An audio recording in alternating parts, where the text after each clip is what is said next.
Body spray ব্যবহার করে নামাজ পড়লে নামাজ হবে কি? এর আগে বারবার বলেছি, বডি স্প্রে ব্যবহার করে নামাজ পড়লে নামাজ হবে। এর অনেকগুলো কারণ আছে, তবে এহতিয়াত এবং সতর্ক হয় নামাজের যথেষ্ট আগে থেকে ব্যবহার করবেন, যাতে করে এটাতে যে অ্যালকোহল থাকে এটা বাষ্প হয়ে উড়ে চলে যায়। অ্যালকোহলটা বাষ্প হয়ে চলে যায় উড়ে, তারপর আপনার এখানে যে অ্যালকোহলটা আছে, প্রথম কথা হলো এটা মাদকের যে অ্যালকোহলটা মাদক, এটা সেই অ্যালকোহল না, এটা এক প্রকারের কেমিক্যাল।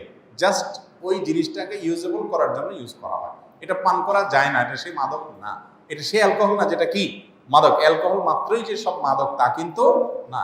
এরকম কেমিক্যাল টাইপ অ্যালকোহল বরং খাইলে মানুষ মারা যাবে। এটা এক প্রকারের মানে কেমিক্যাল জাস্ট, এটা একটা বিষয়। অতএব মাদকের বিধানটা এখানে আসবে না। দ্বিতীয় কথা হলো যে মাদক যেগুলো তরল মাদক, সেগুলোকে নাপাক কিনা এটা নিয়ে ফোকায় মধ্যে বিস্তর আলোচনা আছে।